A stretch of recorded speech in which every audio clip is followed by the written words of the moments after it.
ಈ ಸಣ್ಣ aquatic plant 30-40% ನೈಟ್ರೋಜನ್ನ ಒಂದು ರೀಪ್ಲೇಸ್ ಮಾಡ್ತಂದ್ರೆ ಅಂತೀರಾ? ವಿಡಿಯೋ ನೋಡ್ತಿರುವ ನನ್ನೆಲ್ಲ ವೀಕ್ಷಕರಿಗೆ ಮತ್ತೊಂದು ವಿಡಿಯೋಗೆ ಸ್ವಾಗತ. ನಾನು ನಿಮ್ಮ ಪ್ರೀತಿಯ ವಿಶಾಲ್. ನೀವು ಇನ್ನೂ ನಮ್ಮ ಒಂದು ಪೇಜನ್ನು ಫಾಲೋ ಮಾಡಿಲ್ಲ ಅಂದರೆ ತಕ್ಷಣ ಫಾಲೋ ಮಾಡ್ಕೊಳ್ಳಿ. ಯಾಕಪ್ಪ ಅಂದರೆ ಅಗ್ರಿಕಲ್ಚರ್ಗೆ ರಿಲೇಟೆಡ್ ಆಗಿರೋ ವಿಡಿಯೋಗಳು ಇಲ್ಲಿ ಬರ್ತವೆ ಅಂತ ಹೇಳ್ಬೋದು. ಈ ಒಂದು ವಿಡಿಯೋದಲ್ಲಿ ನಾನು ಅಜೋಲಾದ ಬಗ್ಗೆ ಒಂದು ಸಣ್ಣ ಮಾಹಿತಿಯನ್ನು ಶೇರ್ ಮಾಡ್ಕೊಳ್ತೀನಿ ನೋಡ್ರಿ. ಮೊದಲನೇದಾಗಿ ಅಜೋಲಾ ಒಳಗೆ nutrient quantity, ammonia acid quantity, ಅದೇ ರೀತಿಯಾಗಿ ಪ್ರೋಟೀನ್ ಕ್ವಾಂಟಿಟಿ ಹೈ ಅಮೌಂಟಲ್ಲಿ ಇರ್ತದೆ. ಈಗ ಈ ಅಜೋಲಾ ಎಲ್ಲೆಲ್ಲಿ ಯೂಸ್ ಮಾಡ್ತಾರೆ, ಅಜೋಲಾ ಯಾವ ಒಂದು ಸೆಕ್ಟರ್ಗಳಲ್ಲಿ ಯೂಸ್ ಮಾಡ್ತಾರಪ್ಪ ನೋಡಿದ್ರೆ, ಮೊದಲನೇದಾಗಿ ಫುಡ್.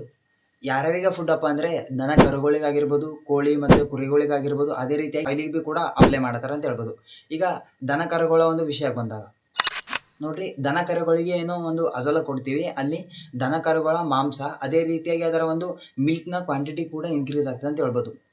ಕೋಳಿ ಮತ್ತು ಕುರಿಗಳ ಮಾಂಸದಲ್ಲಿ ಕೂಡ ಹೈ ಆದ ಒಂದು ಪ್ರೊಡಕ್ಷನ್ ಬರ್ತದೆ ಅಂತ ಹೇಳ್ಬೋದು. ಅಜೋಲಾ ನಾವು ಸಾಯಿಲಿಗೆ ಹಾಕಿದಾಗ ಅಲ್ಲಿಂದು ನೈಟ್ರೋಜನ್ನ ಕ್ವಾಂಟಿಟಿ ಇನ್ಕ್ರೀಸ್ ಆಗ್ತದೆ. ಆ ನೈಟ್ರೋಜನ್ನ ಕ್ವಾಂಟಿಟಿ ಇನ್ಕ್ರೀಸ್ನಿಂದ ನಮ್ಮ ಒಂದು ಏನು ಈಲ್ಡ್ ಬರ್ತದೆ ಲಾಸ್ಟಿಗೆ, ಆ ಈಲ್ಡಲ್ಲಿ ಕೂಡ ನಾವು ಹೆಚ್ಚಿನ ಒಂದು ಫಲವತ್ತತೆ ಪಡಿಬೋದು. ಈ ಕಾರಣಗಳಿಂದ ಅಜೋಲಾನ ಯೂಸ್ ಮಾಡ್ತಾರೆ ಅಂತ ಹೇಳ್ಬೋದು.